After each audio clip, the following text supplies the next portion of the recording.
Aujourd'hui, on se questionne pas mal, effectivement, chez Patriarche, sur le sujet, effectivement, de la requalification. Alors, il y a bien sûr la requalification des bâtiments. Bâtiments, pourquoi pas avec des transformations d'usage, du bureau qui passe en logement, par exemple. Donc ça, c'est des thématiques à l'échelle d'un bâtiment, d'un îlot, qui sont passionnantes. Et puis après, pour nous, il y a également tout le sujet de la requalification, peut-être à une échelle plus vaste, plus territoriale. On travaille beaucoup, nous, pour des grands comptes industriels, où aujourd'hui, effectivement, ou aujourd'hui, ou plutôt de par le passé, on avait plutôt une vision très industrielle, très lointaine, et avec une usine ou des usines plutôt polluantes. Et aujourd'hui, nous, on retrouve pas mal de sujets où on reconstruit la ville sur la ville, que l'usine du début du siècle dernier, qui était très très lointaine, aujourd'hui peut peut-être revenir en ville avec des moyens de communication proches, des transports en commun à proximité immédiate. On a quelques sujets comme ça où on se retrouve maintenant à avoir des usines en proximité du métro, ce qui avait été un peu oublié ces dernières années. Et ces requalifications, on les approche aujourd'hui avec une vision complètement transverse, à la fois avec une réflexion sur le patrimoine de certains industriels où on réfléchit à des critères de réversibilité de leur site pour qu'ils aient une vision à court, moyen ou long terme. Donc c'est plutôt nos métiers un petit peu d'urbanisme et de développement économique qui interviennent à ce moment-là. On réfléchit à reconfigurer leur site en optimisant leur chaîne productive. Et puis on réfléchit également à mixer les usages sur leur propre site en rajoutant du logement, du commerce. Et cette mixité à l'échelle de macro-sites, pour nous, est une réponse bien sûr au développement durable, au transport, peut-être aussi au bien-être des habitants, puisque finalement vous n'êtes pas obligé d'aller travailler à 1 heure et qu'il y a peut-être de l'emploi à proximité immédiate.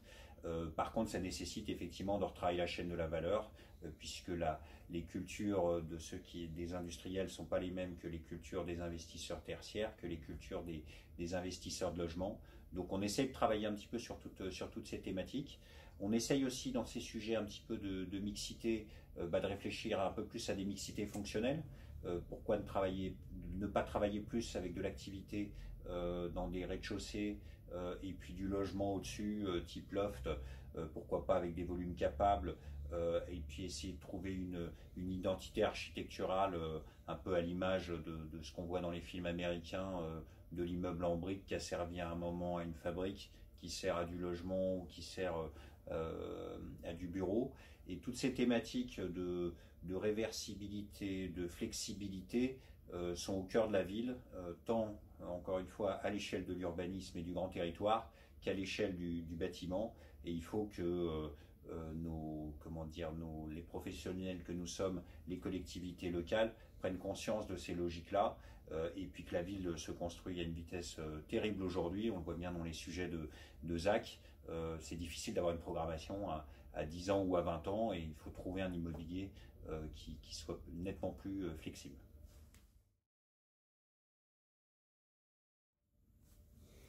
On a cette chance, effectivement, chez Patriarche, c'est qu'on travaille, comme je disais tout à l'heure, sur tout produit, toute région, mais également on travaille beaucoup à l'international. L'international, pour nous, ça peut être bien sûr des grands groupes industriels. On a travaillé pour Boiron, on a travaillé pour Orange, on a répondu à des appels d'offres publics divers et variés, mais on a cette chance aussi de travailler sur des sujets plus exotiques. Donc ça a été un moment des maisons de première nécessité en Haïti. On travaille en ce moment sur des maisons où on récupère du plastique aux Philippines. Et puis un autre projet qui peut peut-être illustrer nos démarches à l'international, un projet qu'on a fait au Togo, où on revient du développement durable de proximité, où par exemple on récupérait la terre très rouge qu'on mélangeait avec un peu de ciment pour faire les briques de remplissage du bâtiment.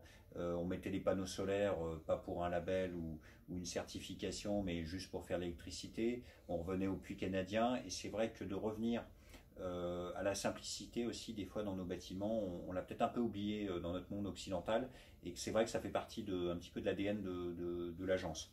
On parle même de bon sens paysan chez nous.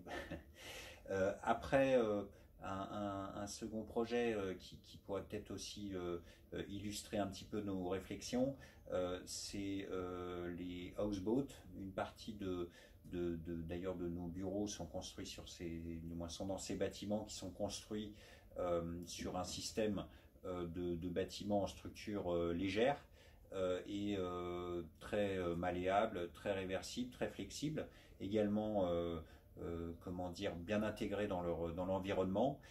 Et aujourd'hui, c'est des bâtiments qu'on a construits il y a quelques années, on les a étendus, on les a réhabilités, on les a re-réhabilités, et on retrouve des bâtiments effectivement très réversibles. Et aujourd'hui, dedans, on a notre atelier de maquette, on a notre laboratoire des usages et des pratiques émergentes, on a notre structure d'exploitation Walter qui loue des espaces de travail aux PME du territoire.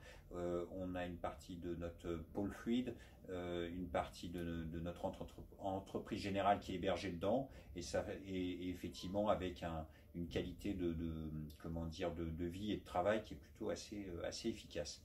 Peut-être une autre illustration, on a réhabilité et on continue de réhabiliter une ancienne fabrique Seita du Nord pour Decathlon, Between Village, à côté de Lille. C'est un bâtiment de plus de 80 000 mètres carrés.